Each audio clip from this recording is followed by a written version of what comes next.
부처님을 어떻게 우리가 바라볼 것이냐라고 하는 부분이에요. 이거는 이제 서가모니 부처님이 제세 시에는 대부분이 이제 부처님을 서가모니 부처님만을 부처님으로 생각했죠. 그러나 이제 불교가 우리가 이제 시대적으로 초기 불교, 부파 불교, 대승 불교 이렇게 이제 불교가 점차 시대의 그 변화에 따라서 부처님을 바라보는 관점들 또한 여러 이제 다양한 관점에서 바라보게 됩니다. 특히 이제 우리가 다른 종교는 보면 대부분의 종교가 그 종교의 예배의 대상이 이제 한 분인 경우들이 많죠, 그죠? 그래서 이제 그런 우리 신앙을 이제 유일신 신앙이라고 합니다. 그러니까 뭐 기독교 같은 경우도 이제 그 신앙의 그 예배의 대상이 한 분이에요. 하나님 하나다 말이에요. 그런데 불교는 어떻습니까? 굉장히 많은 헤아릴 수 없는 많은 이제 부처님들이 등장을 하고 있고 그러다 보니까 이제 신앙적으로도 그렇고 이제 불교를 믿는 분들이 보면 때로는 이제 이 불타관에 대한 관점을 제대로 갖고 있지 못하다 보면 혼돈이 오게 돼요. 그래서 예를 들면 부처님도 서가모니 부처님, 아미타 부처님, 약사이려 부처님, 그죠? 미륵 부처님뿐만이 아니라 셀 수 없는 많은 부처님들이 등장을 해요. 그래서 이러한 부처님들에 대한 개념을 우리가 어떻게 바로 정립하고 이해할 것인가가 오늘 공부의 주제입니다. 그래서 이것을 제대로 여러분들이 이해를 해야지만 조금 이제 혼돈이 덜 오신다라고 보시면 됩니다.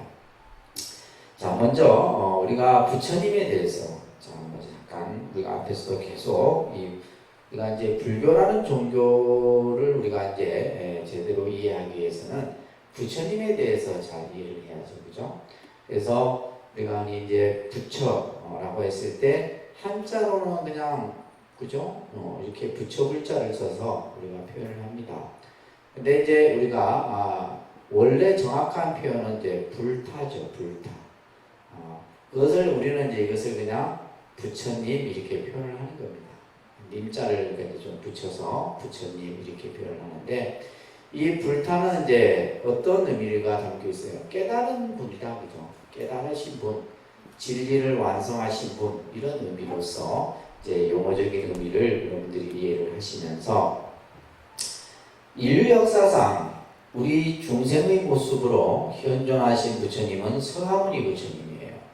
그래서 많은 부처님의 모습이 있지만은 우리가 교주로서 그죠? 예배의 대상으로 삼는 분은 누구다? 서가모니 부처님입니다. 서가모니 부처님이에요. 자, 이 서가모니 부처님에 대해서 우리는 부처님의 생애라든지 또 이 서가모니 부처님께서 우리들에게 전하신 여러 가르침들을 지금까지 쭉 배워왔습니다. 자, 그 밑에 이제 경전 문구가 나오는데 이 문구가 부처님을 가장 잘 표현하는 문구다라고 보시면 됩니다. 나는 일체에 뛰어나고 일체를 아나니 나와 같은 자 없고 이 세상에 나와 비할 자도 없다. 나는 일체를 이긴 승자요 일체를 아는 지자다. 부처님이 어떤 분이냐면 일체에 뛰어나고 일체를 다 아는 분이다. 근데 우리는 보통 이제 불교는 부처님 이렇게 표현하지 뭐 앞에 뭐 어떤 수식어를 잘 안 붙이죠, 그죠? 잘 안 붙입니다. 원래는 이제 붙이는 것이 사실 정상이에요. 우리가 보통 이제 기독교 같은 경우는 그들이 이제 붙이는 표현이 전지전능이라는 말을 꼭 붙여요, 그죠? 한자로는 이렇게 씁니다. 전지전능. 모든 것을 다 알고 모든 것을 다 가능케 하시는 분이다. 그렇기 때문에 뭐요? 그들은 그 신에게 그죠? 신에 대한 믿음을 통해서 영생을 얻고 또 그들이 원하는 것을 얻는다. 그래서 그 신을 표현하는 말이 전지전능이라는 말인데 이 표현이 이제 불교적으로 표현하면 일체에 뛰어나고 일체를 아는 분이다. 이런 표현이에요. 또 밑에 보시면 일체를 이긴 승자요. 부처님을 승자에 표현합니다. 그래서 법구경에는 보면 천만의 적과 싸워 이기기보다 자기 자신을 이긴 자가 가장 위대한 승리자다 이런 표현이 있어요. 그래서 나를 여기서 일체를 이겼다라고 하는 것은 모든 번뇌로부터 그 번뇌를 물리신 승자이고 또 일체를 아는 지자가 바로 누구다? 부처님이다. 또한 부처님은 과거, 현재, 미래의 모든 것을 다 지혜로서 알아서 닦아야 할 것을 이미 다 닦고, 뭘 닦았다는 거예요? 번뇌, 그죠? 부처님을 번뇌를 다 끊어버리신 분을 부처님이다 이렇게 표현을 하는데, 그것을 닦아야 할 것을 이미 다 닦고 끊어야 할 것을 이미 끊었다. 그것을 이름하여 말한다, 부처한다. 이런 이제 경전의 구절들이 이제 서해지고 있습니다. 그래서 이제 요 몇 구절만 봐도 우리는 부처님이라는 분이 어떤 분인가, 거룩하고 정말 인류의 스승이시고, 그죠? 그러한 우리가 신앙의 어떤 예배의 대상으로 우리는 부처님을 늘 받들고 있는 겁니다. 그렇기 때문에 우리는 부처님의 위덕을 늘 끊임없이 찬탄을 해요. 따라합니다. 천상천하에 부처님 같은 이 없고 시방세계에도 또한 비할 자 없으니 세간에 있는 나의 진실된 견해로는 일체 부처님 같은 분은 없나니라. 이 개성은 유명한 개성이죠, 그죠? 우리 불자들이 기도 중에 늘 함께하는 그런 찬탄 개성입니다. 한자로는 이제 천상천하무여불 시방세계 영무비 세간소유와 진격 일체 무유여불자, 이 개성을 아마 들어보신 분들이 계실 거예요. 부처님은 이 세상 어떠한 성인과도 비교할 수 없는 분이다. 그래서 부처님을 성인 중에 성인이고 마음법의 왕이신 부처님이다 이렇게 표현합니다. 그래서 공자님도 그런 말씀을 하셨다고 해요. 이 세상에 가장 위대한 성자는 바로 고타마 붓다다. 그러니까 부처님이 공자보다 좀 더 시대가 앞섭니다. 그래서 이제 그 공자도 부처님이라는 인물이 있었다는 것을 알고 있었죠. 그래서 공자 스스로도 부처님을 위대한 성자라도 이렇게 표현을 했어요. 그러니까 예를 들면 기독교 예수님보다도 더 앞섰죠, 부처님이. 그래서 이제 간혹 보면 이제 예수의 행적 중에 보게 되면 간혹 그 예수가 청년기 시절 때 불교를 배웠다라고 하는 이런 이제 기록들이 나와요. 기독교에서는 이제 그 사실에 대해서 막 부쩍부쩍 뛰지만 실제로 이제 그러니까 성경에 보면 예수의 청년기 시절이 없어요. 그 기록이 하나도 없습니다. 그래서 이제 간혹 이제 그래서 우리가 이제 법화경과 신약 성서가 유사하다는 부분들을 예전에 이제 연세대학교 민희식 교수가 이런 분들이 이제 도대체 예수가 그 시기에 무엇을 했을까 이런 연구들을 합니다. 종교학자들이 이런 사람들이. 그러면 예수가 분명히 불교라는 것을 공부했을 것이다. 이제 이런 주장들이 대두되기도 해요. 사실은 우리 불교적 입장에서 그게 중요한 게 아닙니다. 뭐 예수님이 불교를 배웠던 공자님이 부처님을 알았던 그게 중요한 게 아니고 부처님은 뭐다? 이 세상의 성자 중에서 가장 위대한 분이다라는 거예요.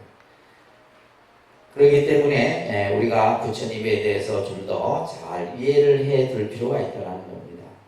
자, 우리가 이제 부처님을 시간과 공간의 개념에서 우리가 먼저 부처님을 좀 바라볼 필요가 있어요.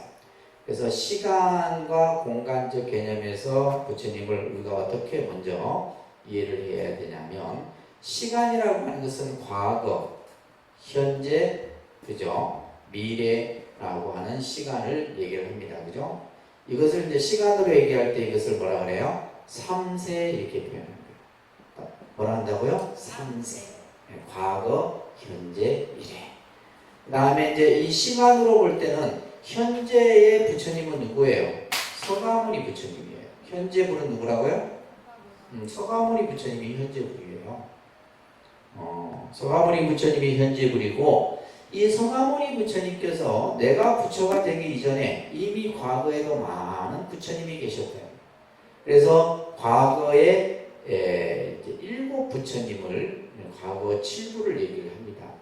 그래서 여러분들 교재도 나와 있죠. 그럽니다. 비바시불, 시기불, 비사부불, 구류손불, 군하모니불, 가섭불, 서가모니불. 자, 이렇게 이제 과거 7 부처님이 이제 그 경전에서 언급이 돼요. 그러니까 서가모니 부처님이 이전에도 뭐다? 과거에 부처님이 계셨다 이거예요. 그리고 서가모니 부처님이 현저에 이 부처님의 모습으로 계시다가 미래에 또 오실 부처가 있는데 그 미래의 불을 우리는 뭐라 그래요? 미륵불이라. 미륵불. 그래서 미륵 하생경이라든지 상생경 이런 데 보게 되면 이제 이 미래에 오실 미륵불은 이 세상이 혼탁해지고 말 그대로 정말 인류가 멸망할 그 시점에 새로운 부처의 모습이 등장을 하는데 그 부처가 미륵불이에요. 시간으로 치면 56억 7천만 년. 시간으로 치면요 56억 7천만 년. 지금 이제 서가모니 부처님이 이제 겨우 몇 년? 2600년 지났어요. 앞으로 보면 얼마나 더 후에 이 미륵불이 오실 것인가, 그죠? 그래서 이 미륵불 신앙을 보면 우리나라 그 역사에서도 이 미륵 신앙이 등장을 하는데 대표적으로 이제 후백제, 견훤, 궁예 같은 이런 역사적인 인물들 속에서도 미륵 신앙이 등장하고 특히 이 미륵 신앙은 사회가 혼란할 때 이 신앙이 이제 이 스스로를 미륵이라고 이렇게 주창을 하면서 등장을 합니다. 그래서 요즘 우리 신흥 종교들, 대순진리라든지 이런 신흥 종교 집단이죠. 보면 전부 뭐래요? 미륵 신앙이 간에 다 들어있어요. 그거는 뭐 기독교도 아니고 뭐 하여튼 기독교도 들어있고 불교도 들어있고 뭐 유교도 들어있고 온갖 것이 다 들어있어요. 이런 신흥 종교 집단 같은 경우. 그래서 또 70년대, 80년대, 90년대 때에는 이 미륵 신앙이 갑자기 막 일어나서 사람들이 막 이렇게 얘기를 해요. 서가모니 부처님의 시대는 끝났다. 이제는 미륵의 시대라 이러면서 이제 막 사람들을 혼란하게 했던 그런 어떤 시기도 있었어요. 자, 그래서 이제 시간으로는 과거, 현재, 미래의 이 삼세불을 얘기를 합니다. 이것을 뭐라 그래요? 삼세불이라 그럽니다. 아셨죠?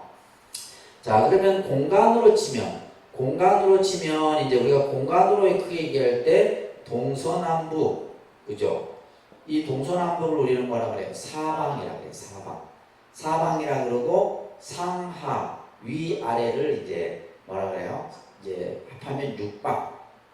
그리고 간방이라 해서 그러니까 동남, 서남, 서북 해갖고 간방이 또 4개가 돼요. 그러면 총 합하면 몇 방이 돼요? 시방이 됩니다. 그래서 이제 우리가 흔히 시방, 아까 여러분들 예불 드릴 때도 시방 3세 계속 했죠. 시방 3세. 그냥 우리가 시방 3세불 하면 다 끝나. 시방 3세불 하면 시간과 공간에 통틀어서 모든 일체의 부처님을 표현할 때 뭘 한다? 시방 3세불 이렇게 하는 거예요. 아시겠죠? 자, 그래서 그러면 이제 이 각 방위마다 부처님들에 대한 얘기들이 경전마다 많이 보여집니다. 여러분들 신행집 다 갖고 계신가? 신행집 한번 펴보시면 몇 표지를 보시냐면요 286페이지 한번 펴보세요. 286페이지가 아미타경이라는 경인데 이 아미타경에는 이제 육방 부처님에 대한 명호들이 나와요.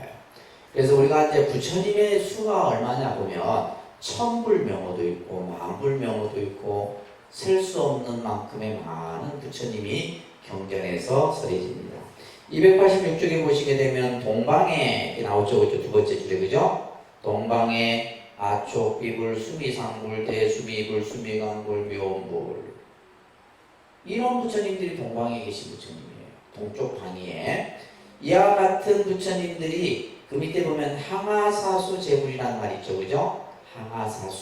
항아사수는 뭐냐? 인도의 겐지스강의 모래수를 항아사수라고 해요. 그러니까 모래수를 다 어떻게 헤아려요? 그러니까 항아사수 제불이라는 것은 뭐예요? 셀 수 없는 많은 부처님을 표현할 때 항아사수 이렇게 해요. 그 다음에 이제 시간으로 얘기했던 항아사겁 이렇게 표현하는 겁니다. 그래서 이 항아사라는 말을 많이 써요. 그래서 동방에 이런 부처님이 계시고 그 밑에 보면 남방에도 부처님이 계시는데 일월등불, 명강불, 대영견불, 숭이등불, 무량정진불 이런 부처님들이 또 항아사수모래만큼의 부처님이 계시고 그 밑에 또 이제 서강의 부처님이 계시는데 그죠? 무량수불은 아미타불이에요. 그래서 무량상불, 무량단불, 대강불, 대명불, 보상불, 정강불 이런 또 부처님들이 또 항아사수만큼에 계시고 자 이렇게 해서 이제 육방이 쭉 나와요. 그 다음에 북방세계, 그 다음에 하방세계, 그 다음에 상방세계 이런 식으로. 그래서 이 아미타 경전은 바로 이제 6세계의 부처님의 모습들이 그려지는 겁니다.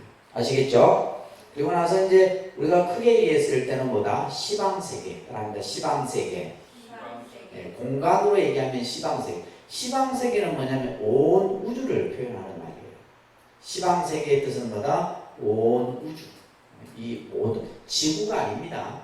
저 지구밖에 수억 개의 행성이 있잖아요. 그 모든 것을 다 포함하는 것이 시방세계예요. 불교는 뭐 시간과 공간을 초월해버려요. 그래서 시방삼세라는 이 표현이 시간과 공간을 다 합해서 표현하는 표현이라는 것.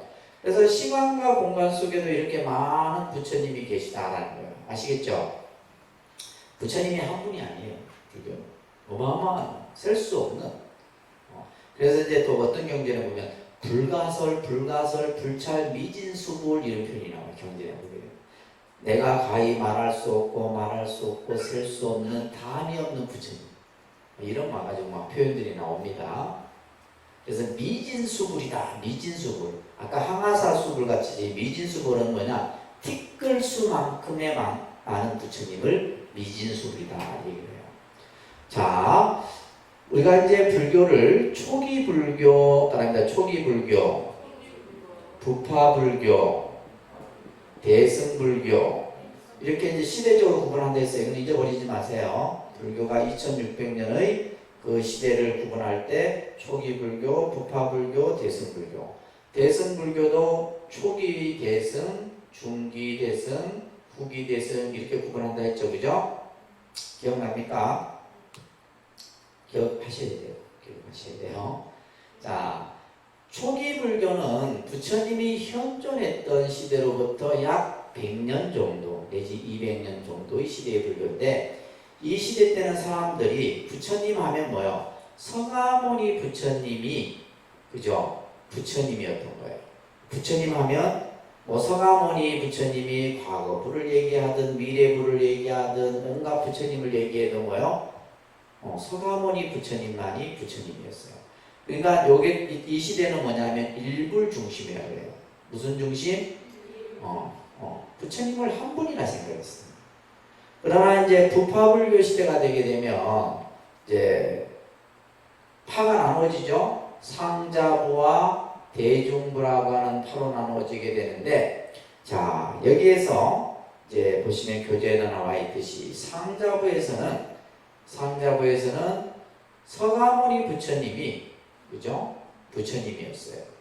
그러나 대중부에서는 부처님이 설해 놓으신 진리 그 자체를 부처님으로 본 거예요. 이것을 뭐라고 하냐면 법이라 그러는 거예요.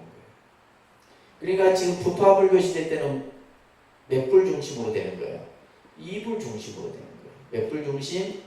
2불 중심으로 되는 거예요. 자, 그러다가 이제 대승 초기에 오게 되면 이제 이신불의 개념으로 이제 더 자리를 잡게 됩니다. 이신불. 그래서 이런 경전들이 밑에 나오는 대지도론이라든지 반야부 계통의 경전, 법화경 계통의 경전, 유마경, 무량수경 이런 경전들에서 이제 부처님의 그 관점을 이신불로서 설명하고 있어요. 이신불은 따라합니다. 법신, 색신, 이제 부처님을 두 가지 관점으로. 법신은 여기 나와 있듯이 뭐예요? 시간과 공간을 초월한 초인적인 불타를 상징하는 이미지로 그려집니다. 이 대승불교에 와서는 대승 지금 초기잖아요, 그죠? 대승불교에 와서는 부처님에 대한 인식이 완전히 달라져요. 이게 중요한 포인트입니다. 그러니까 초기 불교나 불파불교까지는 뭐 그런 나름대로 뭐요? 부처님은 쉽게 말해서 신격화가 되지 않습니다. 그런데 대승 초기에 와서는 뭐가 돼요? 부처님이 초인적인 불타의 모습이에요. 이건 다시 말해서 뭐예요? 신격화되어버려요. 그것을 가장 대표적으로 나타내는 경전이 법화경입니다. 이런 아미타경도 마찬가지예요. 이 아미타경 이런 경전들도 부처님을 뭐 해놓은 거예요? 신격화시킵니다. 그러니까 신격화라고 하는 것은 뭐냐? 그냥 부처님 명어만 한번 들어도 뭐예요? 해탈해. 부처님 명어만 한번 불러도 극락세계에 가. 부처님의 모습만 봐도 뭐예요? 모든 괴로움이 없어져. 이게 이제 쉽게 말해서 우리가 예를 들면 종교가 절대화되는 과정이 어디에서 나타나요? 대승 초기에서 나타나요. 그러니까 지금 우리가 지금 살고 있는 시대는 무슨 시대예요? 대승 후기 시대잖아. 그러면 이 관점이 뭐예요? 더 극대화되죠. 더 극대화되거든요. 무슨 말인지 이해되세요? 그러니까 우리가 부처님에 대한 예배, 공양 이런 어떤 신앙적인 내용들이 굉장히 뭐예요? 그래서 사람들이 봤을 때 그러니까 지금도 보면 우리가 남방불교권에서 바라보는 부처님의 모습과 우리 대승불교권에서 바라보는 부처님의 모습이 달라요. 똑같은 부처님을 믿는데 그 부처님을 바라보는 관점이 틀리다. 그러면 이때는 뭐예요? 부처님은 뭐예요? 그냥 인간다운 부타였어요. 인간의 부타였어요. 그러면 여기에서는 뭐로 바뀌어요? 신적인 부타로 바뀌어요. 이 큰 차이입니다. 이 개념을 이해를 못하면 불교가 어려워지는 거예요. 그래서 인간적인 부타의 모습에서 신적인 부타로 만들어요. 누가 만들어요? 결국 우리가 그렇게 만들어요.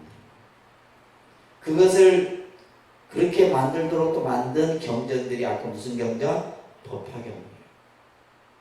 그래서 법화경은 법화경과 신약성서가 굉장히 똑같습니다. 법화경과 신약, 기독교에서 신약성서 있죠? 그게 보면 특히 법화경에서는 부처님을 뭐로 표현하냐면 중생의 아버지로 표현해요. 그러니까 이 초기 불교 시대 때는 부처님은 어떤 이미지였냐면 길을 인도하는 안내자, 중생의 병을 치료해주는 의사 이렇게 비유를 했는데 법화경에 와서는 뭐예요? 부처님은 누구? 중생의 아버지. 여러분들은 뭐예요? 부처님의 아들, 딸로 만들어집니다. 그러니까 예를 들면 이 법화경 같은 데서는 뭐예요? 부처님이 중생의 아버지가 자식들을 어떻게든 괴로움에서부터 벗어나기 위해서 여러 가지 방편도 쓰고 비유도 써가면서 중생들을 제도합니다. 이런 이야기가 법화경에서 나오는 겁니다. 법화경을 안 읽어서 모르시죠? 그죠? 그런 다음에 이제 색신은 이제 바로 서가모니 부처님을 색신의 모습으로 보게 되고 그러다가 대승중기 AD 7세기 이후에는 이제 이 삼신불의 개념으로 정착이 되게 됩니다. 특히 대승 이 중기에 나타난 유식계통의 경전들, 대승장엄론이라든지 그다음에 해심일견이라든지 이런 경전들에서 그러니까 우리가 공부해야 될 게 얼마나 많아요. 근데 불교는 평생을 해도 못합니다. 평생을. 그래서 제가 이제 그 가을에 동국대학교에서 강의를 좀 해달라. 내가 이제 이 건물 불사를 한다고 해서 강의를 안 했거든요. 강의를 내가 적었는데 이상하게 이제 이제 맨날 뭐 보살님들하고 강의하고 하니까 재미가 없어. 그래서 학교 강의를 좀 하려고 제가 이제 한다고는 해놨는데 이제 그러다 보니까 이제 절의 강의는 한 강좌를 줄여야 되는 상황이에요. 제가 이제 시간이 없기 때문에 뭐 2, 3일씩은 못 가고 그러니까 제가 그걸 하는 이유도 내가 공부를 하기 위해서요. 내가 공부를 하기 위해서. 내가 예를 들면 대학에 가서 우리 뭐 스님들이나 학생들을 가르친다는 생각은 추억도 없어요. 내가 이 공부에 그죠? 이 끈을 안 놓으려고 내가 강의를 하는 거예요. 그러니까 이제 내가 해야 될 강의가 이제 정해져 있잖아요. 그러면 그에 관련된 책들을 또 이제 보는 거예요.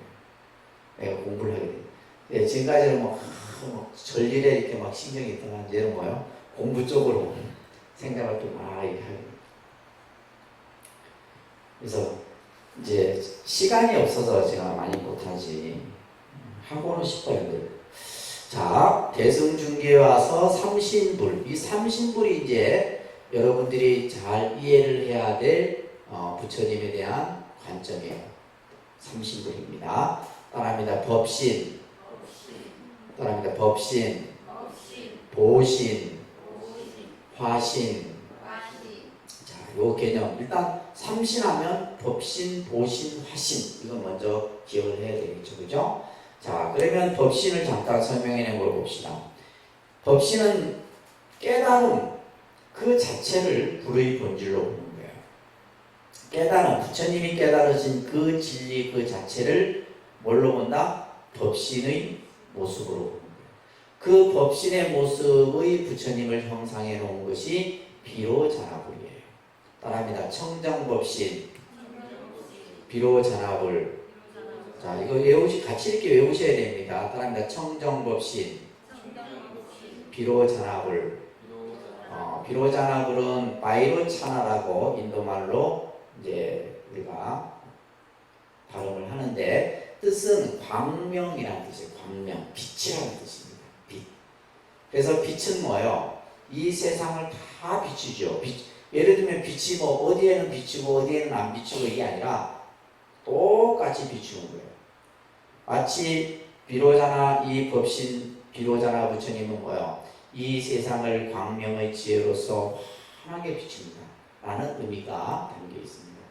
그래서 특히 이 법신 사상이 등장하는 대표적인 경전이 화엄경이에요. 화엄경.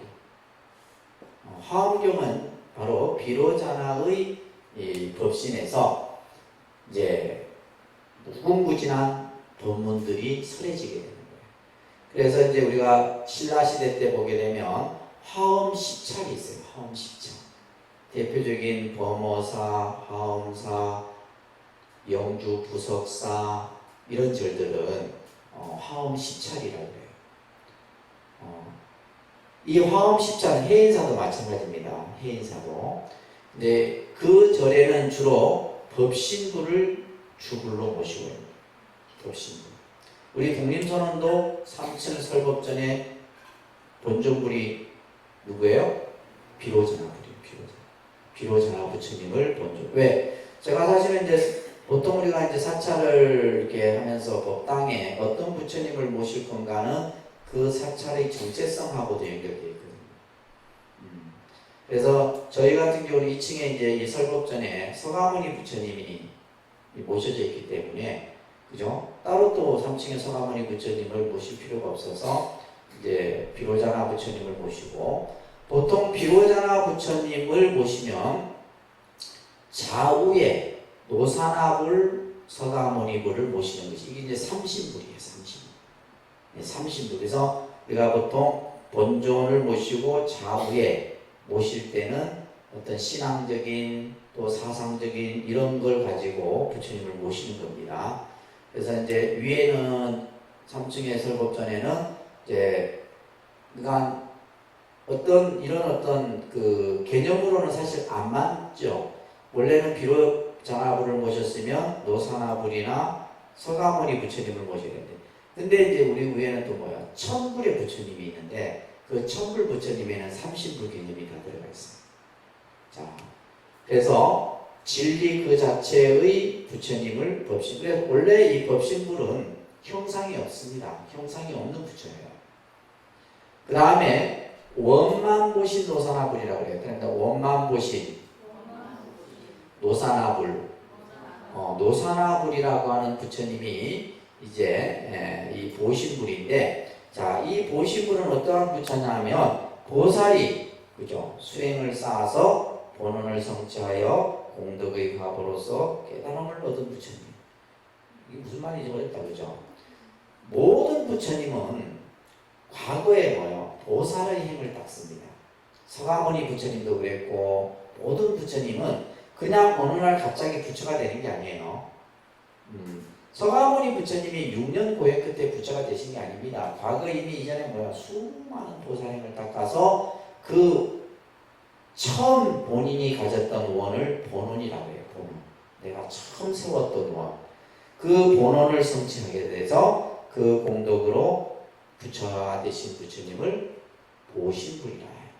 그래서 이제 여러분들이 신앙적으로 가장 알고 있는 약사열의 부처님, 보신불입니다. 아미타 부처님, 아미타열의 이런 부처님들은 전부 뭐예요? 보신불이에요. 그래서 약사열의 부처님은 12가지 원을 세워서 약사열애가 되셨고, 아미타 부처님은 48가지 원을 세워서, 그죠? 극락세계를 세워 아미타 부처님, 이분 다 보신불이에요. 그리고 화신이라고 하는 것은 요게 이제 우리가 그럽니다. 천백억 화신, 서가모니불. 이 화신은 말 그대로 변화하여 나타난 몸을 화신이라고 해요. 화신. 몸을 변화한다 이런 말이에요. 근데 서가모니 부처님은 몸을 몇 가지로 변화해요? 1100억의 몸으로 변화. 1100억의 몸. 한 몸이 아니에요. 근데 잘 보세요. 여러분들은 한 몸이지만 여러분들도 화신이에요. 화신. 몸을 다양하게 변화합니다. 이 말의 의미를 잘 이해를 못 하시겠죠?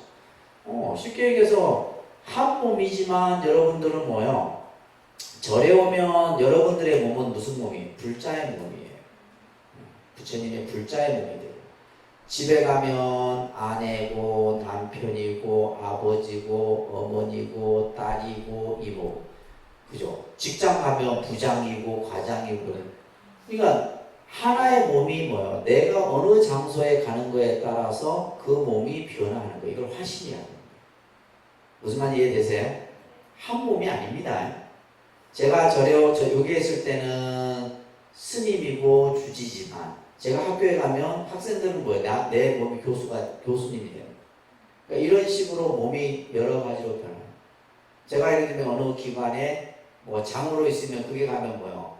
뭐 예를 들면 뭐 이사장님 이렇게 부르지 뭐 내를 그잖아요. 그 몸으로 보는 거예요. 그 공간 속에 있는 내 몸으로 보는 거예요. 그래서 우리도 보면 서가모니 부처님은 1100의 몸을 놔두어서 중생을 제도하기 위해서 놔두신 몸이지만 우리도 보면 상황에 따라서 우리도 몸을 변화한다.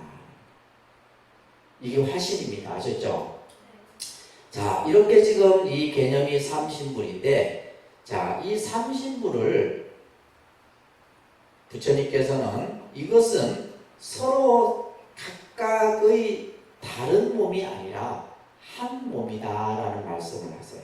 삼신일체 사상을 얘기합니다. 이게 이제 가장 중요한 개념이에요. 이 삼신일체 사상을 이해를 해야지만 불교를 여러분들이 바로 이해할 수가 있어요.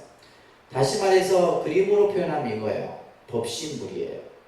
법신은 뭐야? 가장 핵심이에요. 핵심. 진리 그 자체의 부처님을 법신. 그러니까 내 안에도 뭐냐 하면 법신불이 있고 보신불이 있고 화신불이 있는 거예요. 여러분들 하나의 몸에도 마찬가지예요. 아시겠어요? 그 다음에 몸은 뭐예요? 보신불이에요.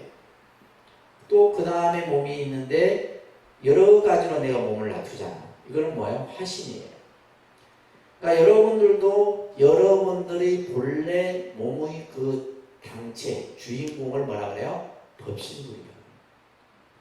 그리고 내가 뭔가 열심히 노력해서 내가 돈도 벌고 직장 생활을 하고 하는 건 뭐예요? 보신이에요. 그리고 나서 내가 그로 인해서 여러 가지로 내가 몸을 놔둬. 아버지로서, 아내로서, 어머니로서 몸을 화신이에요. 근데 이것이 서로 다 달라요. 예를 들면 법신이 따로 있고 보신이 따로 있고 화신이 따로 있는 게 아니라 결국 뭐예요? 하나라는 거예요. 이 말은 다시 말해서 불교에 수많은 부처님이 있지만 그 부처님은 전부 뭐다? 하나의 부처님이다. 이걸 얘기하고자 하는 겁니다. 자, 경전에는 또 이런 비유가 있어요. 열반경에 보면 밝은 달이 있어요. 달이 세상을 환하게 비칩니다. 그러면 이 달의 불빛에 의해서 그죠? 모든 땅 밑에 있는 그죠? 바다면 강이면 산이면 모든 곳에 이 달의 불빛이 다 비쳐요. 그죠? 그렇죠? 보름달이 다 비치잖아요. 이 비춰진 이거는 뭐예요? 화신이에요. 이거는 뭐고? 법신이고. 그러면 이 비춰지는 요 중간 과정, 여기 뭐가 되는 거예요? 보신이 되는 거예요. 그러니까 결국 이것은 결국 뭐로부터 시작되는 거예요?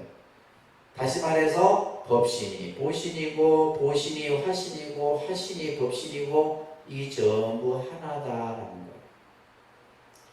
그래서 예를 들면 우리가 이제 불자들이 불교에는 많은 부처님이 있는데 어느 부처님이 나하고 맞느냐? 맞고 안 맞고 없습니다. 다 똑같은 부처님이에요. 약사의 부처님이나 아미타 부처님이나 서가모니 부처님이나 피로자나 부처님이나 지금 우리 경전에 나오는 수많은 부처님들이 전부 다 똑같은 하나의 모습이다. 그렇기 때문에 여러분들이 그냥 분별심을 일으킬 필요가 없다는 거예요. 아시겠죠? 분별심을 일으키면 안 돼요. 그러니까 하나의 관점으로 딱 보면 근데 중요한 것은 이 불교는 뭐냐면 부처님의 입장을 중생들이 따라오라 이게 아니고 중생의 입장에 다 맞춰주고 있다는 거예요. 그렇기 때문에 그때그때 상황에 따라서 아픈 사람들은 약사에 부처님 앞에 가서 기도하고, 그죠? 더 좋은 세상에 가기 위해서는 뭐요? 아미타 부처님께 미타 기도를 하고, 또 관세음 보살에게 기도하고, 지장 보살에게 기도하고, 이 모든 것들이 뭐요? 다 같은 거예요. 하나예요, 하나. 그래서 불교의 법을 불이법이라 하는 겁니다. 무슨 법? 불교의 이치는 불이에요. 불이. 둘이 아니다 이 말이에요. 둘이 아니에요. 하나를 가리키는 하나. 그래서 불교가 아주 막 수많은 많은 말씀들이 있지만 그것이 전부 뭐다? 하나로 활동합니다. 그래서 이 많은 부처님을 우리는 어떻게 바라보고 어떻게 믿음을 가질 것인가, 이 불신간의 개념을 이해를 해서 삼신은 일체다. 아시겠죠? 경전에 보게 되면 부처님은 육신은 멸해도 법신은 상주한다. 법신 상주설이 얘기가 됩니다. 그렇기 때문에 불교는 뭐가 없어요? 부활의 개념이 없는 거예요. 부처님이 뭐 죽었다, 살았다 이런 개념 없습니다. 불교는. 아시겠죠? 다른 종교는 뭐 신이 죽었니, 신이 부활했니 이런 얘기를 가지고 논쟁을 하는데 불교는 부처님을 가지고 죽었다, 살았다 이런 개념이 없어요. 부처님은 이 세상에 본 적도 없고 가신 적도 없어요. 그것을 이제 부처님 용어 중에 열애라는 용어가 그런 의미가 됩니다. 아주 온 바가 없고 가도 간 바가 없어. 흔적이 없는 거예요. 이제 이 도리를 알려고 하면 여러분들 공부를 많이 해야 돼요. 자, 우리는 그 밑에 보시면 부처님의 10가지 명호, 열애 식구라고 그래요. 그다음에 열애, 응공, 정변지, 명행조, 선서, 세간의, 무상사, 조장부, 천인사, 불세존. 이건 외우셔야 돼요. 열애의 10가지 이름입니다. 그러니까 부처님의 명호는 다양하게 불려지는 거예요. 그때그때 상황에서 열애라고 쓰기도 하고, 예를 들면 조장부라 표현하기도 하고, 세존이라 표현하기도 하고, 우리는 기껏 해봤자 이름이 2-3가지밖에 안 되잖아요. 근데 부처님은 10가지의, 그러니까 이름이라 안 하고 명호라 그럽니다. 그런데 명호, 불보살이 명호라 이렇게 표현합니다. 뿐만이 아니라 부처님은 18가지의 공덕의 모습을 가지고 있어요. 이것도 이제 중요한 건데, 이것도 이제 여러분들이 다 외우셔야 되는 내용들이에요. 18불공법이랍니다. 그런데 18불공법. 이거는 부처님만이 가지고 계신 공덕의 모습이에요. 쉽게 얘기해서 여러분들만이 가지고 있는 능력, 이것은 부처님만이 가지고 있는 능력의 힘을 얘기하는 거예요. 첫 번째 보세요. 심력인데 일체를 다하는 마음의 힘을 가지고 있어요. 아까 부처님 우리는 뭐 그냥 다른 종교처럼 막 그냥 그 신을 막 그냥 극대화시키고 이렇게 막 안 해도 부처님은 이미 뭐요? 그러한 모든 능력과 힘을 갖추고 계신 거예요. 다 설명을 못 드리면 몇 가지만, 네 번째 보면 중생의 근기를 아는 힘을 가지고 있어요. 여러분들이 어떤 능력, 어느 정도의 그죠? 공부를 해 나갈 수 있는가에 대한 것을 다 아는 힘을 가지고 계시고, 또 예를 들면 과거와 미래에 대해서 여러분들을 다 꿰뚫고 알고 계세요. 부처님은. 그래서 부처님을 우리는 위대하다라고 평언하는 겁니다. 그 다음 넘겨보시면 사무소회라고 하는데, 이것은 부처님이 법을 설하는데 두려움이 없어. 아주 당당하게 자신감 있게 중생들 앞에서 자신이 깨달은 진리를 설하는 겁니다. 이것을 사무소회라고 그래요.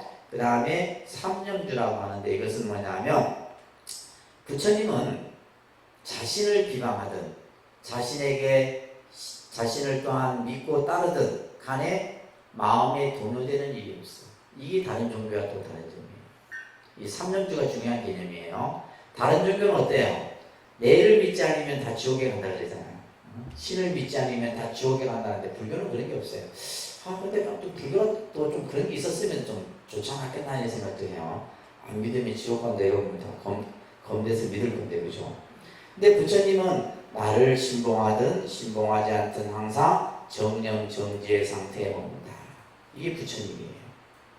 그래서 여러분들이 와서 그냥 부처님께 잘한다 해서 부처님이 여러분들 이뻐하고 절에 안 온다 해서 미워하고 그러지 않습니다. 근데 우리가 이제 보면 중생은 그렇지 않죠, 그죠? 자기한테 잘하면 아무래도 더 마음이 가고, 또 자기에게 못하면 마음이, 그죠? 언짢고 그러는데 부처님은 그런 마음이 없다. 그 다음에 이제 대비라는 말이 있는데, 이게 사실 제일 중요한 마음이에요. 부처님이 가지고 계신 마음 가운데 대비심이라고 해요. 그러니까 대비심. 우리가 만약에 불교를 표현할 때, 불교는 어떤 종교라고 했어요? 자비의 종교라는 말을 합니다. 자비의 뜻을 아세요? 자비라는 용어의 개념을 잘 이해를 하셔야 됩니다. 자할 때는 우리가 이 자자는 한자로는 사랑스러울 자자예요. 사랑스러워. 이것은 기쁨, 행복입니다. 기쁨과 행복을 주는 거예요. 내가 받는 게 아닙니다. 다른 사람에게 뭐예요? 기쁨과 행복을 주는 것. 이것을 뭐라 그래요? 자심이라고 그래요. 자심. 그 다음에 비심이라고 하는 것은 뭐냐면, 비심은 뭐냐면 다른 사람의 아픔, 고통을 함께 나누는 것이고, 그 아픔과 고통을 제거해 주는 것이 비심이에요. 우리가 흔히 기독교에서는 불교의 자비와 기독교의 사랑을 동일시하는 경향이 있는데 다릅니다. 달라요. 근본적으로 달라요.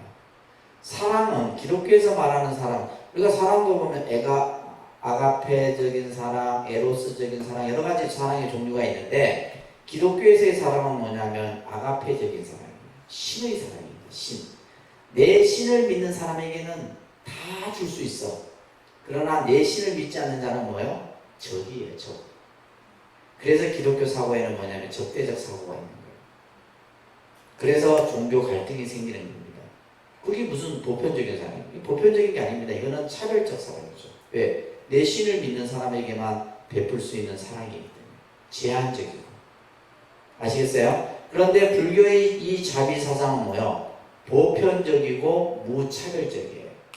인간이 됐든 생명이 됐든 일체 중생이 됐든 모든 이에게 다 적용되는 것이 바로 뭐다? 자비라는 뜻이에요. 이것을 우리가 이제 표현할 때 앞에 큰 대자를 붙입니다. 그러니까 대자대비, 이런 말 많이 듣죠? 대자대비. 대라는 것은 크다는 뜻이 아니라 완전한 이런 뜻이에요. 절대적인 이런 의미가 이 대에 담겨 있어요. 그래서 우리가 이 자신도, 그죠?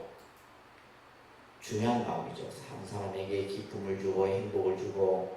그러나 중생들은 뭐예요? 늘 고통에 있기 때문에 그 고통을 함께 아파하고 그 고통을 나누는 마음. 그래서 이 마음은, 비심은 어떤 마음이냐 하면 어머니의 마음이에요. 어머니의 마음. 그래서 경전에 보면 부처님은 중생을 어머니가 외아들을 살피듯이 중생들을 비심으로 중생을 살핀다, 이런 말을 합니다. 그러니까 여러분들 그랬잖아요. 자식이 어딜 가면 다치지 않을까 늘 걱정하죠.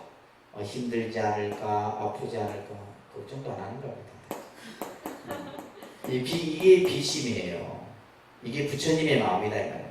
그래서 부처님은 항상 중생들이 저렇게 하면 안 되는데 저렇게 고통에 빠지면 안 되는데 이러면서 늘 중생을 뭐요? 비심으로써 중생의 아픔과 고통을 어떻게 하면 그곳에서 벗어나게 해줄 수 있는가, 이것을 생각하는 분이 바로 뭐다? 부처님이다라는 거예요.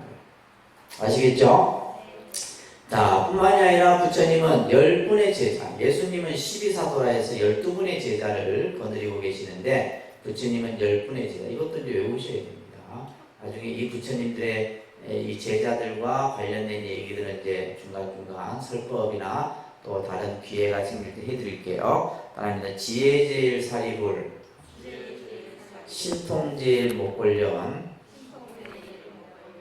두타제일 마가서, 천안제일 아나율, 해공제일 수고리, 설법제일 구루나, 논의제일 가전년, 지게제일 우바리, 밀행제일 나오라, 다문제일 아난타. 이 10분의 제자들은 당시에 최고의 엘리트들입니다. 최고의 가문, 최고의 지도자들이 부처님의 제자가 되어서 어떤 사람은 설법을 잘하고 어떤 사람은 계를 잘 지키고 어떤 사람은 논리적으로 잘 설명을 하고 신통을 잘 부리고, 그러면서 부처님의 교단이 크게 커질 수 있던 것은 이 제자들이 있었기 때문이에요. 우리가 예를 그 제자를 보면 그 스승을 안다 그러잖아요. 그죠? 제자를 보면 그 스승을 안다 그래요. 그러니까 부처님의 이 10분의 제자들은 그 면면이 너무너무 훌륭하신 분들이에요. 자, 그래서 우리는 지금 이런 몇 가지 내용들만 봐도 부처님이 얼마나 위대하고 거룩하고 이 세상의 어떠한 성자보다도 위대하신 분인가를 여러분들이 잘 이해를 하셔야 됩니다. 알겠죠? 알겠습니까? 공부를 많이 하셔야 돼요. 자, 그리고 이제 마지막 강의를 강좌만 조금 더 요약해서 하겠습니다. 15강으로 넘어갈게요. 15강. 15강. 이제 오늘 이 15강 강의는 근현대사를 볼 겁니다. 근현대사. 이 강의는 어디 가서도 못 들을 강의예요. 저만이 할 수 있는 강의. 근현대사. 우리가 이제 이 불교가 우리나라에 들어온 지가 1700년이라고 하죠. 그죠? 1700년이면 긴 시간입니다. 긴 시간이에요. 그래서 우리 한국 불교의 역사를 우리가 역사를 공부할 때, 학교 다닐 때 삼국시대부터 이렇게 이제 불교의 역사를 시작을 합니다. 그런데 지금 이제 이 노무현 정권부터 지금 문재인 정권에 이르기까지 이 정부에서는 이 가야사 부분을 지금 계속해서 강조를 해요. 가야사. 이 가야사는 또 불교와 밀접한 관계가 있죠. 그죠? 이 가야 불교를 얘기할 때. 그래서 김수로왕과 허황우를 빼놓고는 가야사를 얘기할 수가 없습니다. 근데 만약에 이 가야사 부분이 우리 역사의 그 테두리 안에 들어오게 되면 불교의 역사는 200~300년이 더 빨라져요. 그러면 우리나라에 불교 들어온 지가 어떻게 돼요? 2000년이 돼버리는 거예요. 근데 이 가야사 부분도 지금 이제 뭐 우리 김해 시장님도 이 부분에 대해서 굉장히 막 모든 역량을 다 쏟고 있는데, 예를 들면 이게 뭔가 유적만 있지 뭔가 이렇게 확실한 어떤 역사적인 그게 없는 거예요. 그래서 우리나라의 삼국시대부터 불교의 역사를 한 것은 박정희 정권부터입니다. 박정희 정권에서 불교의 역사를 삼국시대, 그러면서 불교를 호국불교하고 딱 매칭을 시킨 거예요. 그래서 정치 이념 자체를 불교의 개념하고 이렇게 딱 만들어 놓은 건데, 그래서 이제 박정희 대통령이 이제 제일 심혈을 기울였던 데가 불국사입니다. 경주를 전부 아주 새롭게 싹 아주 정비를 하고 완전히 불국 세계를 만들었던 거예요. 자, 우리가 보면 이렇게 이제 한국의 불교는 우리 문화, 우리 역사와 함께하고 있는 거예요. 자 보세요. 한국사를 공부하는데 불교를 빼놓고 어떻게 한국사를 공부할 수 있어요? 한국사가 불교예요. 불교가 한국사고. 그런데 이제 보면 아무튼 우리의 어떤 문화 유산의 많은 부분이 불교 문화 유산이죠, 그죠? 그래서 우리나라 문화재의 80%가 불교 문화재입니다. 불교 문화재고. 실제 이제 이 불교가 우리 문화에 얼마만큼 영향을 지대하게 미쳤냐면, 불교라는 종교는 우리 민족에서 보면 외래 종교입니다. 기독교도 외래 종교고, 외래 종교라는 말은 외부에서 들어온 종교라는 거예요.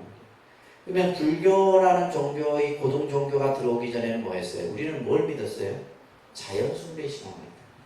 달, 해, 이런 어떤 신앙을 우리는 믿었던 거예요. 그런데 어느 날 갑자기 뭐요? 왕이 불교를 받아들입니다. 그래서 불교는 삼국시대 때 불교가, 가야불교도 마찬가지잖아요. 예를 들면 이 허황후가, 아유타 공주가 이 들어올 때 뭘 가지고 들어와요? 불상과, 그죠? 여러 불교와 관련된 것들을 가지고 들어와요. 그와 동시에 누가 또 같이 들어와요? 장유화상이 들어오죠.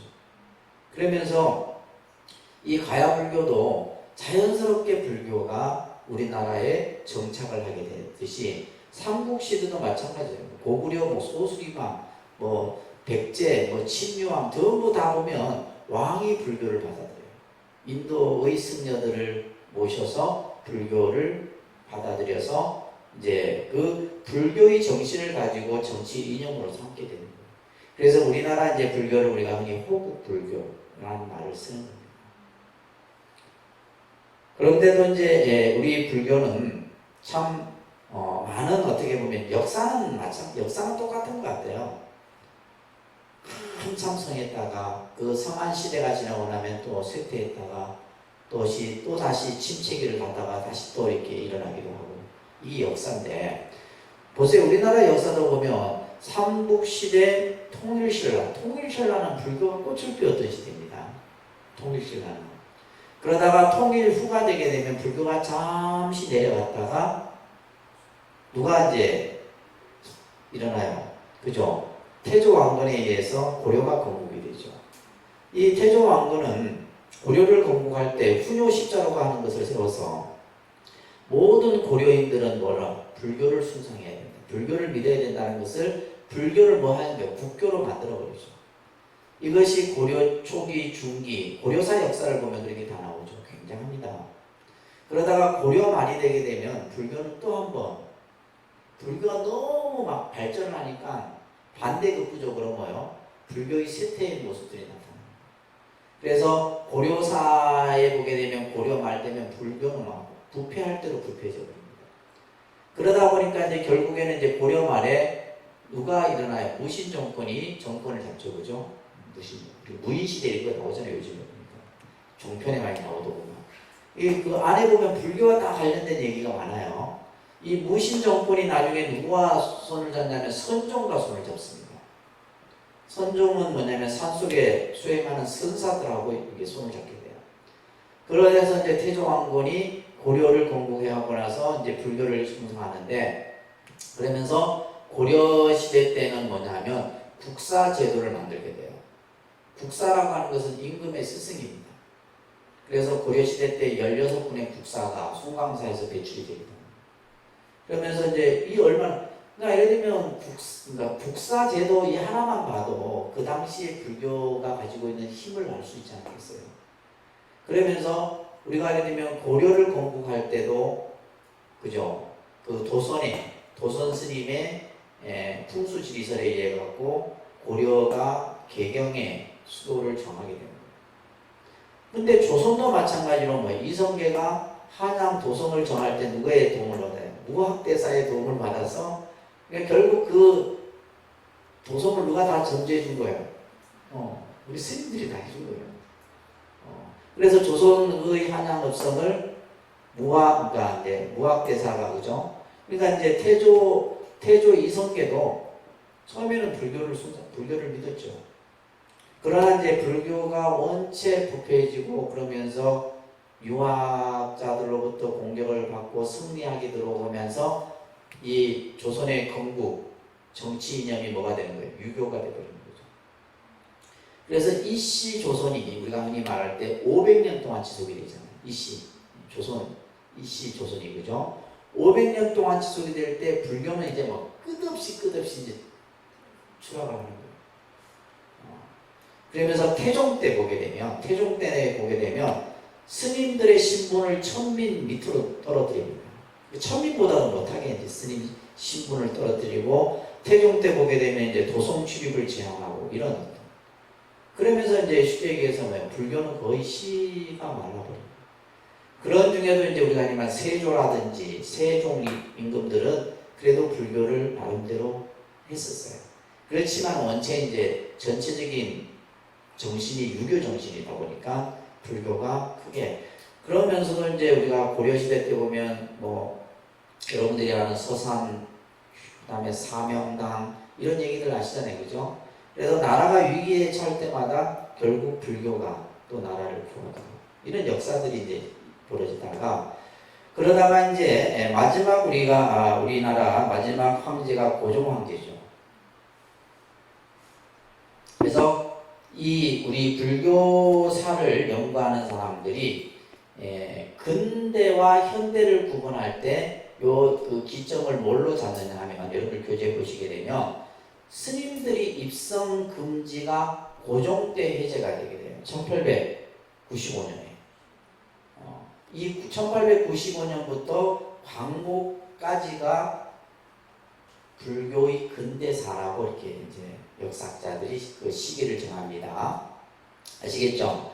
그래서 이 도성 출입 해제가 굉장히 중요한 역사적인 불교의 입장에서는. 그래서 이 도성 출입이 누구에 의해서 해제가 되냐면 아이러니하게도 일본 승려에 의해서 해제가 됩니다. 우리가 여러분들 고종 황제 그 당시에는 이제 열강들이 우리나라를 호시탐탐 노립니다. 뭐 러시아부터 시작해서 일본해서 결국에는 일본이 이제 모든 힘을 찾게 되죠, 그죠? 민비시의 사건이라든지 이런 얘기 다 하시잖아요, 그죠? 그때 이제 일본이 어마어마하게 우리나라를 들어와서 이제 이 일본 승리에 의해서 당시 내각 대신이었던 김홍집이라고 하는 내각 대신에게 얘기를 해서 도성 출입이 해줘.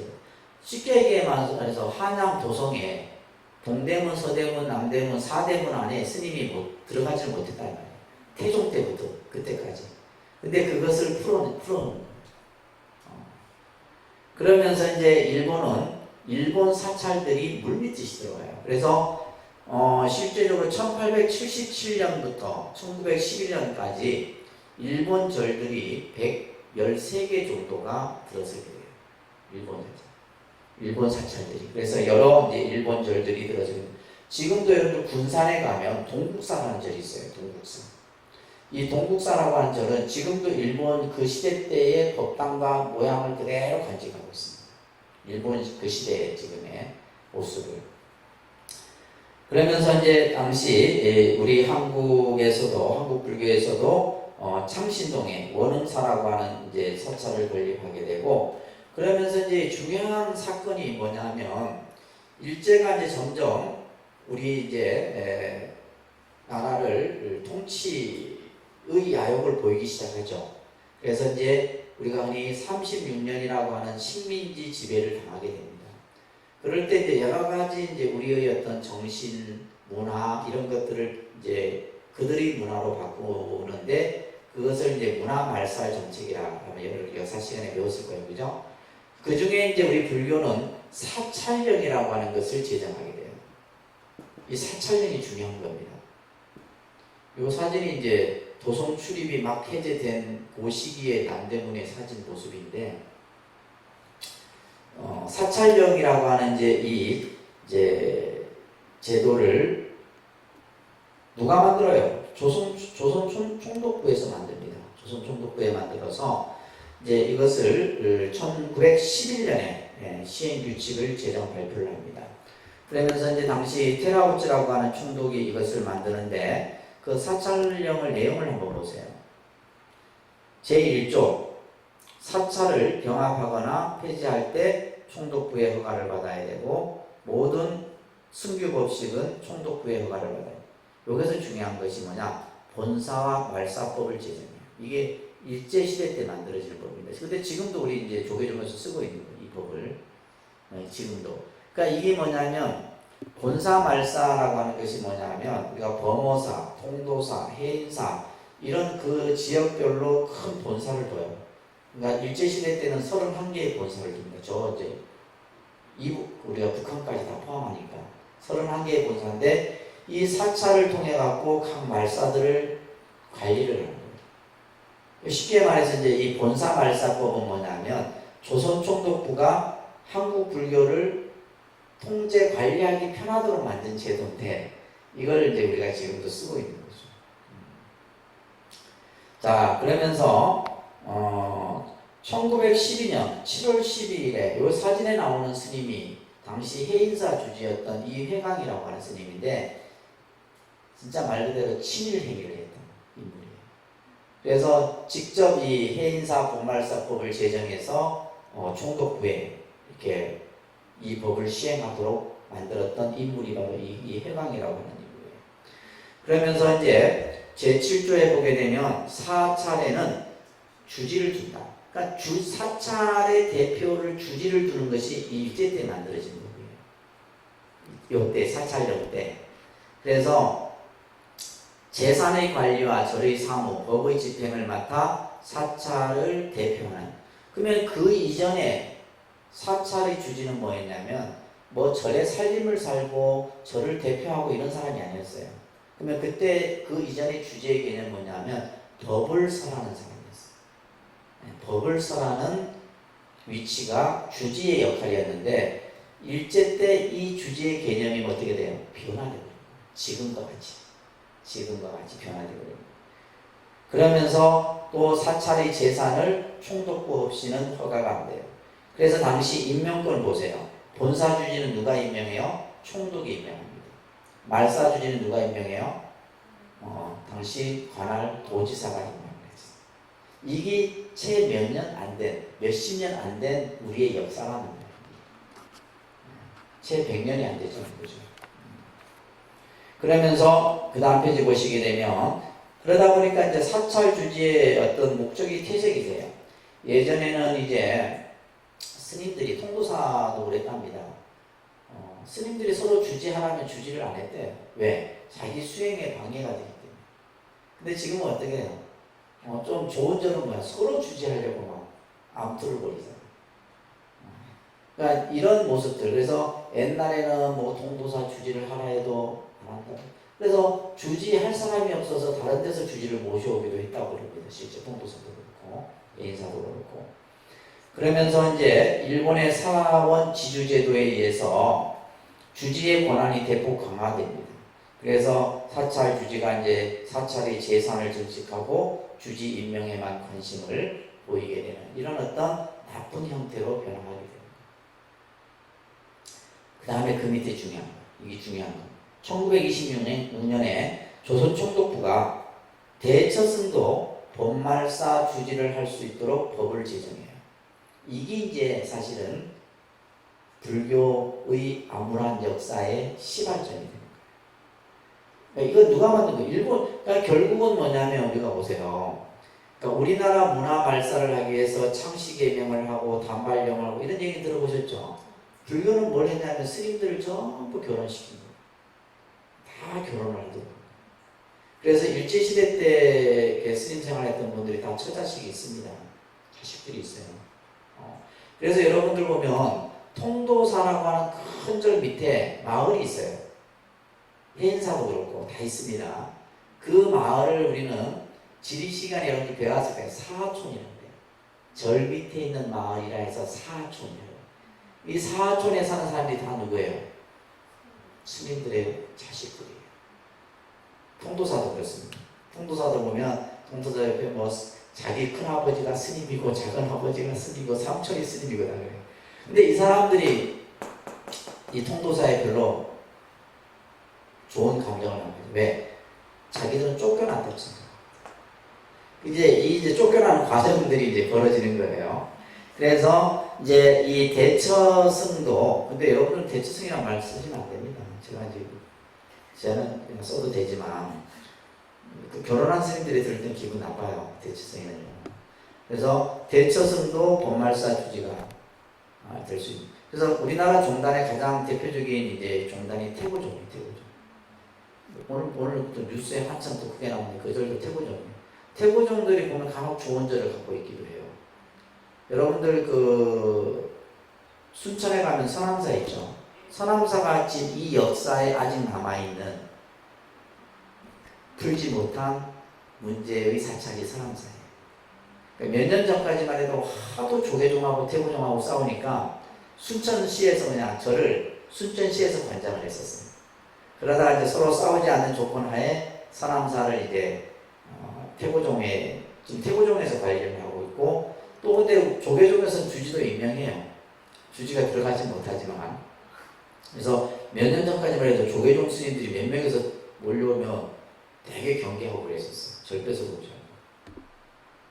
그런 역사의 모습이 아직도 남아있습니다. 그래서 당시 조선총독부는 전국에 30본사 제도를 설치해서 전부 그 본사 주지들을 누구를 임명해요? 친일 상향을 임명해요. 그래서 요즘 이제 우리 얼마 전에 이제 돌아가신 백장군인가요? 그분도 이제 친일 행적에 대한 논란이 많았잖아요. 그죠?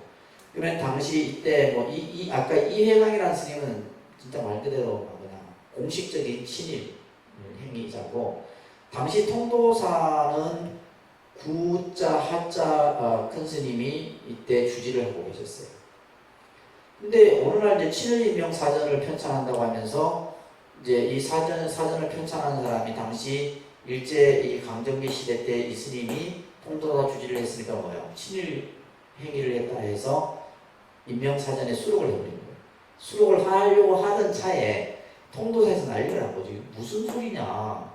부하 스님은 친일 행위를 한 적이 없다.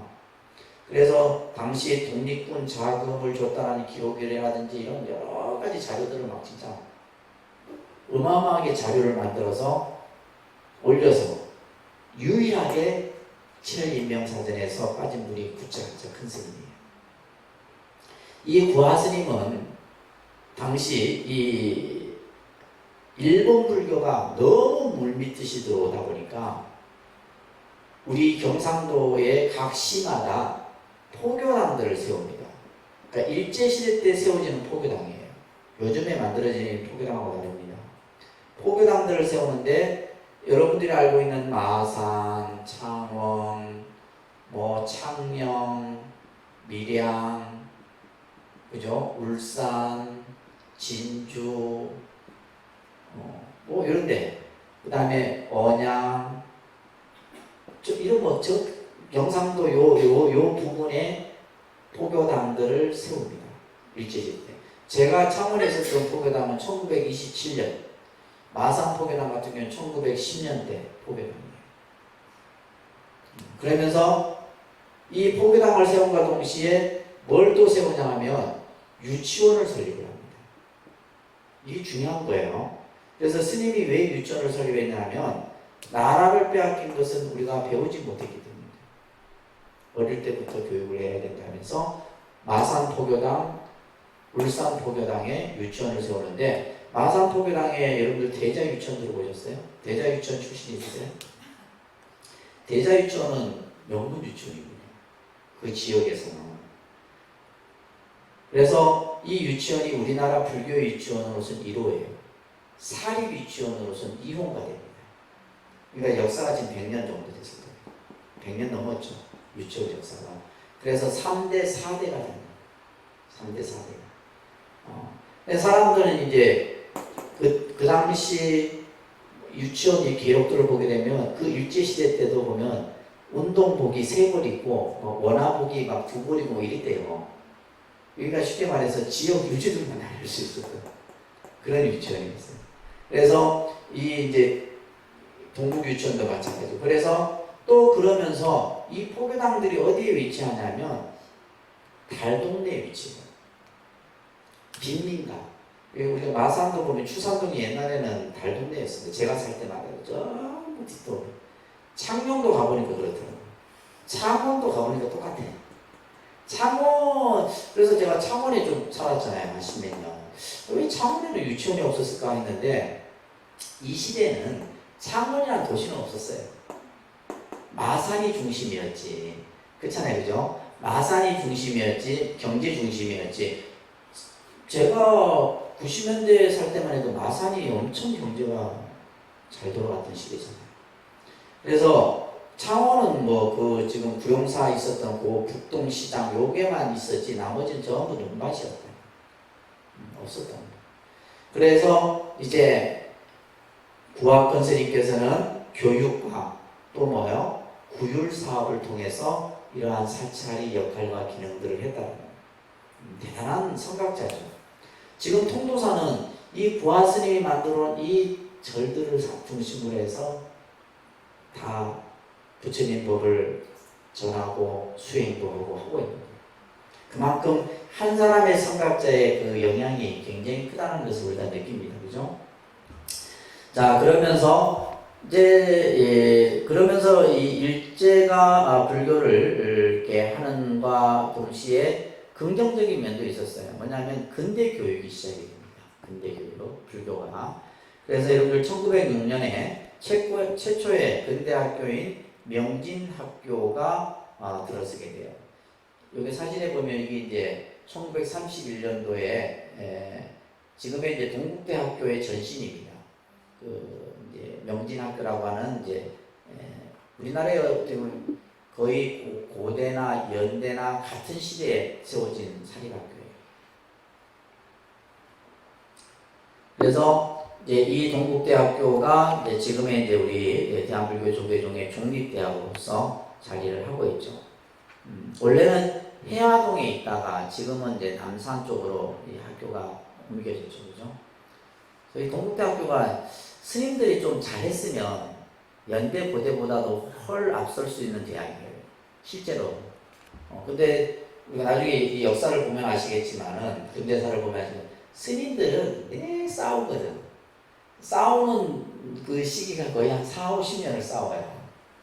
그러니까 학교가 발전할 수 있나 못하죠. 그런 와중에도 그래도 지금 우리 동국대학교 같은 경우는 보면 제일 대표적인 학과가 경찰행정학과. 경찰행정학과는 경찰대학과 법인과는 머리 좋은 애들만 들어오면 되는 학과예요.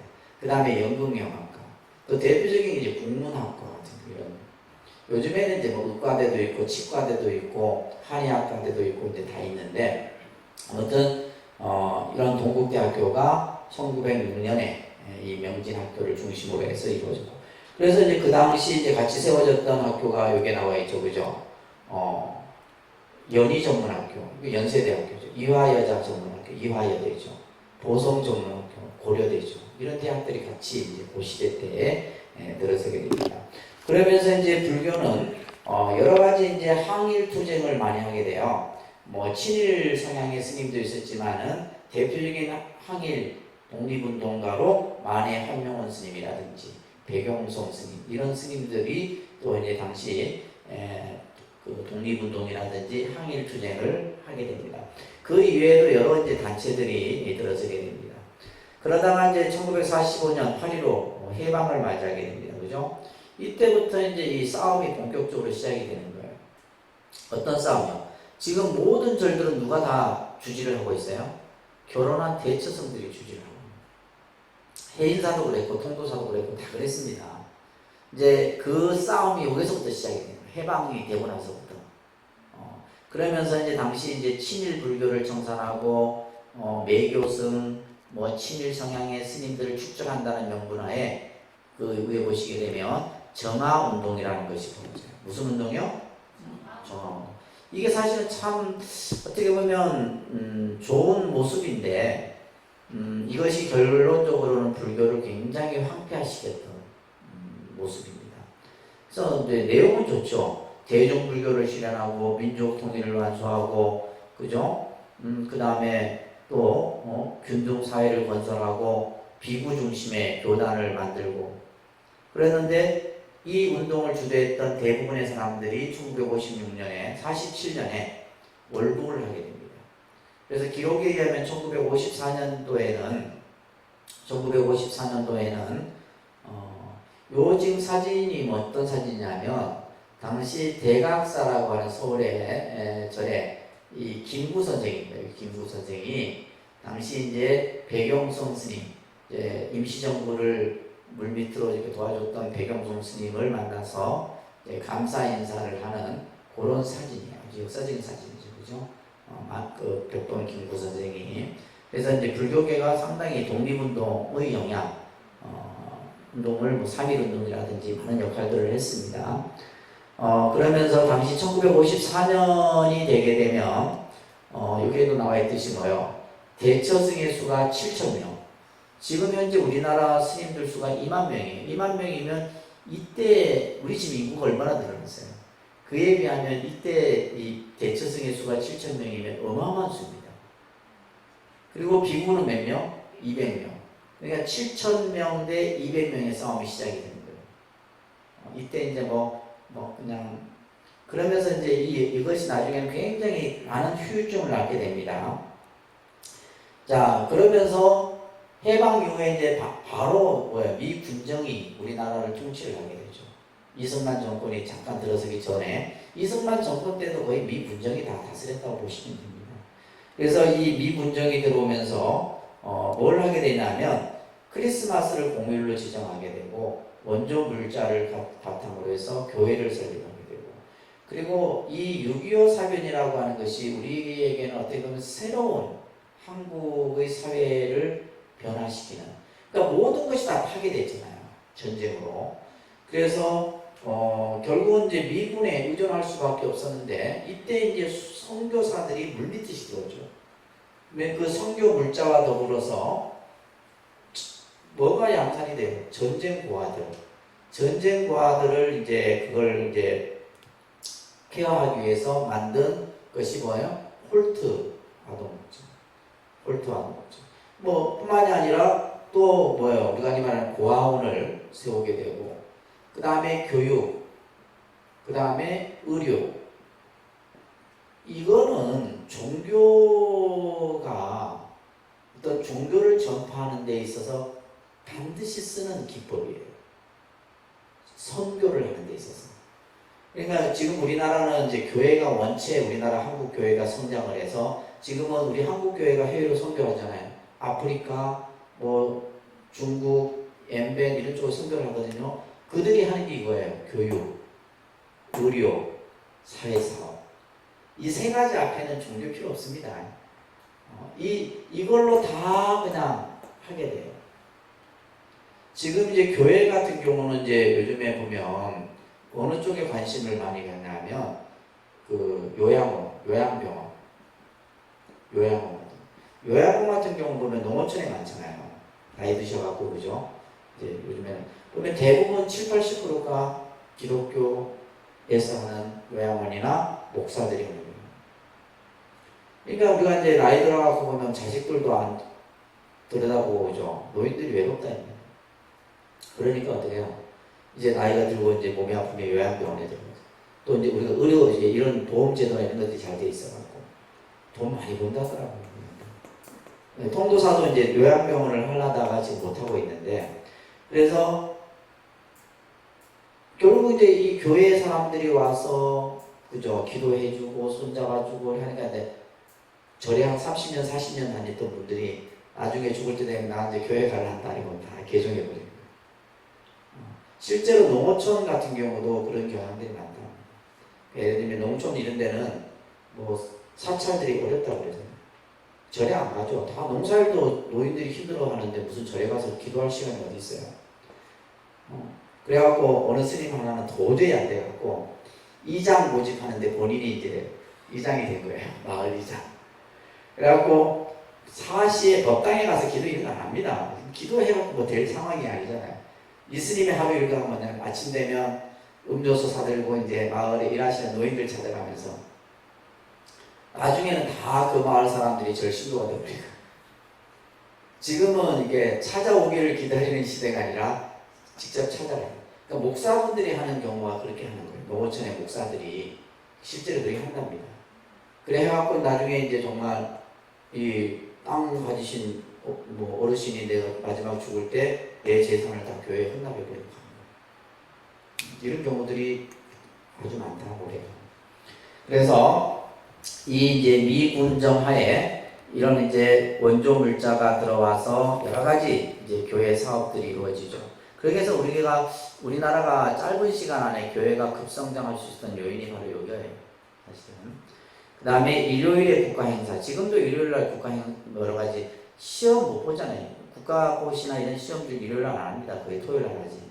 일요일날 시험 보는 걸 기독교인들이 하도 반대를 해서 안 하는 거예요. 좀 불자들도 좀 배워야 돼.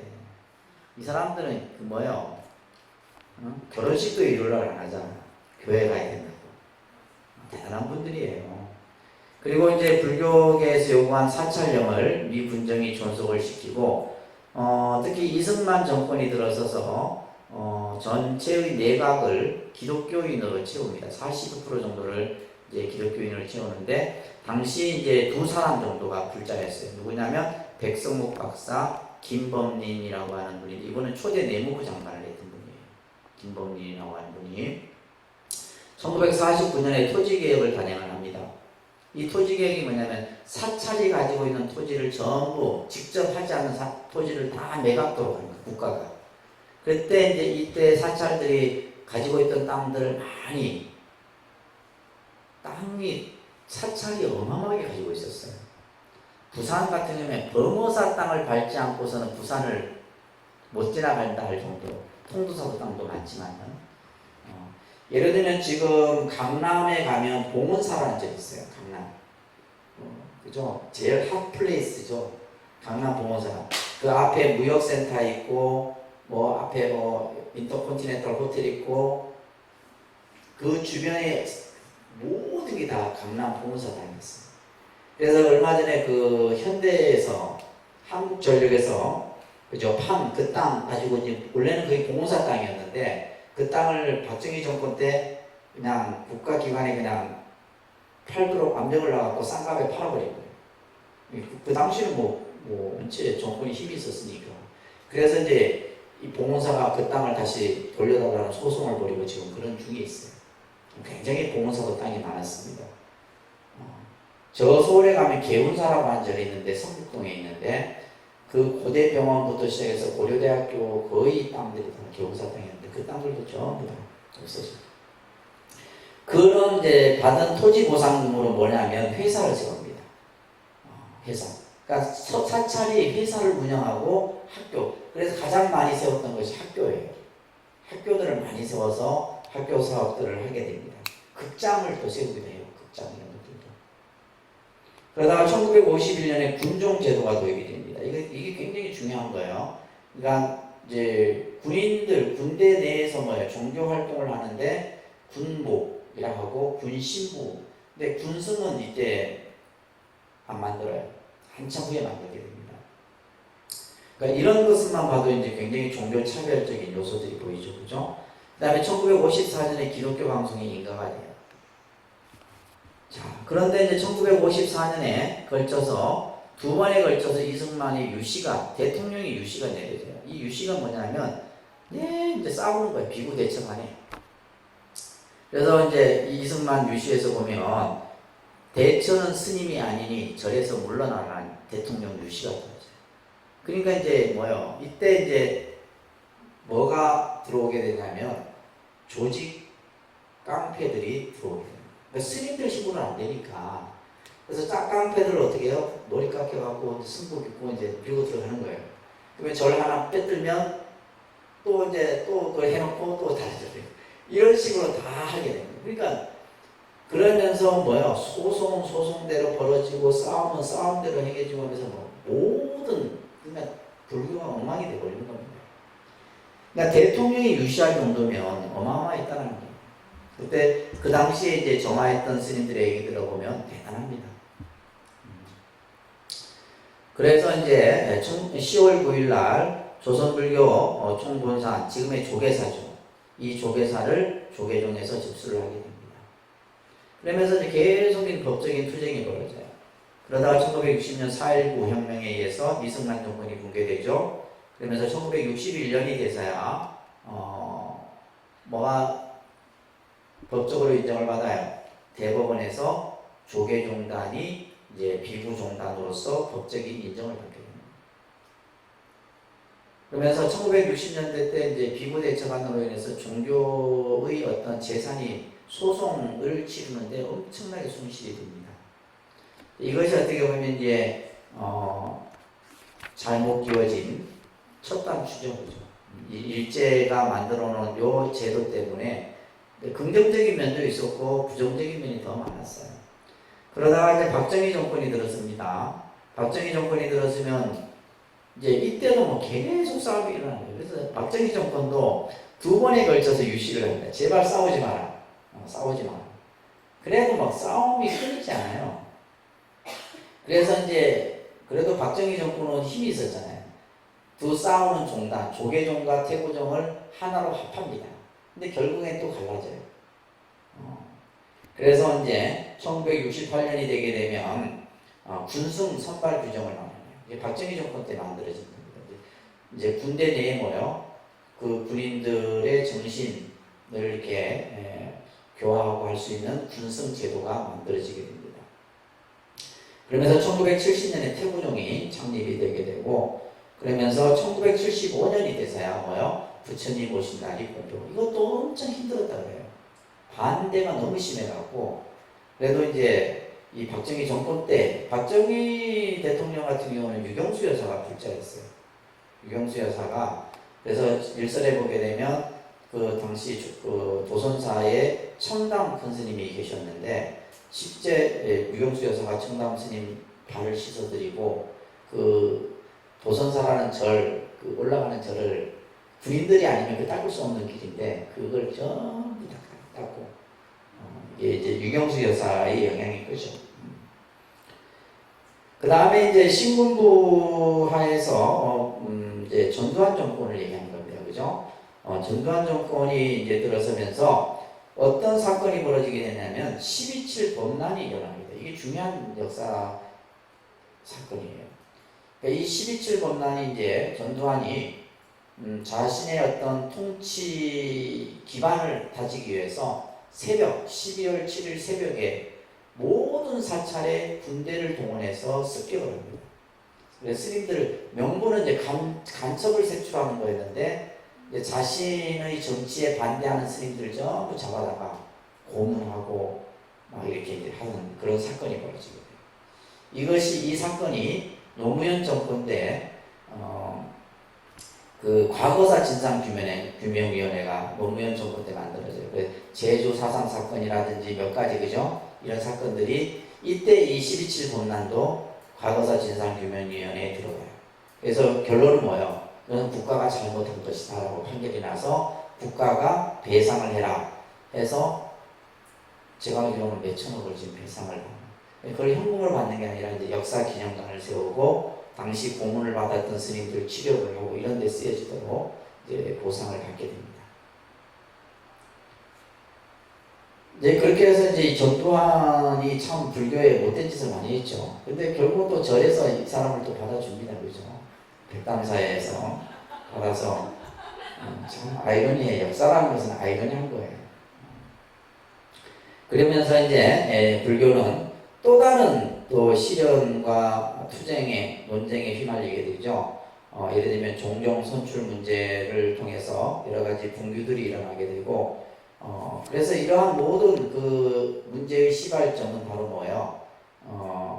이제 대처 비구의 그런 어떤 정화운동에서 비롯된다라고 우리가 볼 수가 있습니다. 그러면서 1990년대 이제 중반에 들어서 종단이 새롭게 변화를 하게 되면서 개혁을 이제 하나하나 만들어가죠. 그래서 첫 번째가 불교의 자주화, 제도적 개혁, 의식 개혁, 사상 개혁, 인물 개혁, 이런 개혁 운동을 불교 내에서 벌이게 돼서 지금에 이제 와서 이제 불교가 어느 정도 사회에 나름대로의 어떤 역할을 할 수 있는 불교의 모습을 갖추게 된 거예요. 그래서 복지라든지 교육이라든지 여러 가지 면에서. 그래서 앞으로 우리가 21세기 불교가 어떤 방향으로 나가야 되느냐. 첫째는 뭐요? 스님들 교육입니다. 승려 교육이에요. 그래서 종단은 스님들을 철저하게 인재를 양성하기 위해서 교육을 시킵니다. 그래서 교육을 하는 데 있어서 뭐 우리가 예를 들면 스님들 같은 경우 동국대학교나 이런 기본적인 공부하는 데 있어서는 거의 학비가 일반 학생들에 비해서 일반 학생들이 반발을 하죠. 왜 스님들만 혜택을 주냐.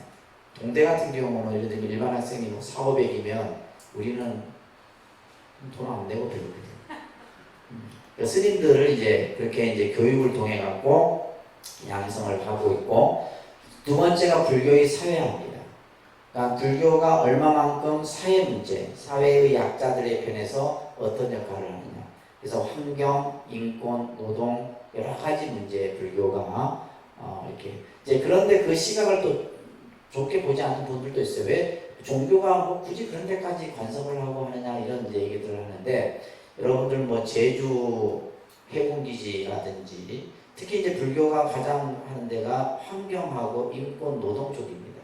그래서 용산 참사라든지 그다음에 서울 그 KTX 여승무원 이런 문제라든지 이런 여러 가지 사회, 그다음에 이제 뭐 그 천성산 고속철 이런 문제들, 환경 문제죠, 그죠?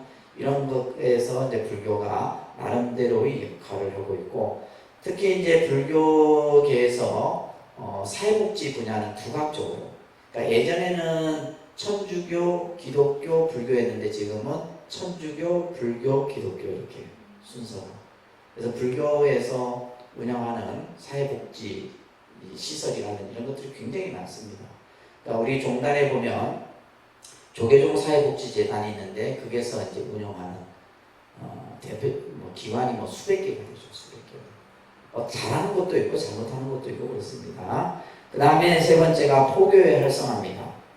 그죠? 우리가 이것을 계층 포교를 하는데 어린이부터 노년, 청, 장년에 이르기까지 다양한 포교 시스템을 바탕으로 해서 모든 불자가, 그래서 우리 지금 이제 불교는 너무 노년화돼 가고 있어요.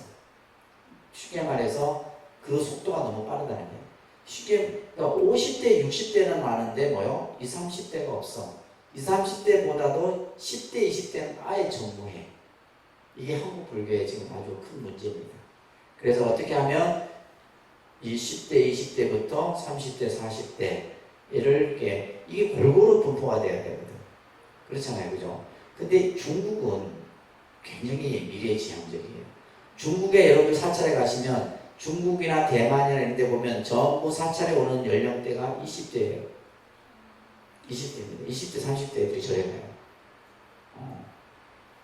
그 다음에 이제 저 동남아도 보면 불교가 굉장히 젊고, 근데 우리 한국 불교만 굉장히 좀 많이 노령화되는 이런 측면이 있는데, 이런 것들도 우리가 이제 포교의 활성화를 통해서 바꿔나가야 되지 않겠나 얘기해 봅니다.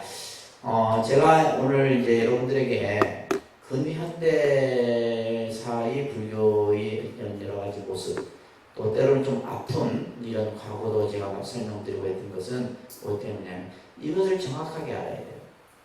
예를 들면 사람들이 80년대, 90년대 스님들이 맨날 싸우니까 도대체 스님들은 왜 싸우냐고 맨날 물어요, 스님들한테. 왜 스님들은 무슨 뭐 그렇게 할 일이 없냐고. TV만 틀면 스님들이 2단 접착이 뭐 3단 날고 막 이런, 제가 하루는 미국에 있을 때였는데 아침에 뉴스를 딱 트는데 분명히 한국 스님들인데 막 2단 접착하고 막 날아다니고 이러는 거예요. 그게 이제 CNN 뉴스로 나온 거예요.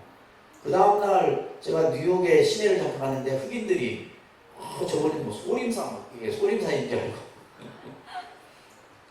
그냥 그런 어떤 아픈 기억들이 결국 이 역사라고 하는 모습 속에서 그 일제의 그런 어떤 이 모습의 어떤 흔적들이 이 현대사까지도 계속 이어지고 그 후유증들이 지금도 남아있어요. 지금 그 뿌리가. 그렇지만 이제 우리가 새롭게 불교가 발전하고 하기 위해서는 여러분들이 불교에 대한 올바른 인식들을 가지고 불교 공부를 하시기 바랍니다. 아시겠죠?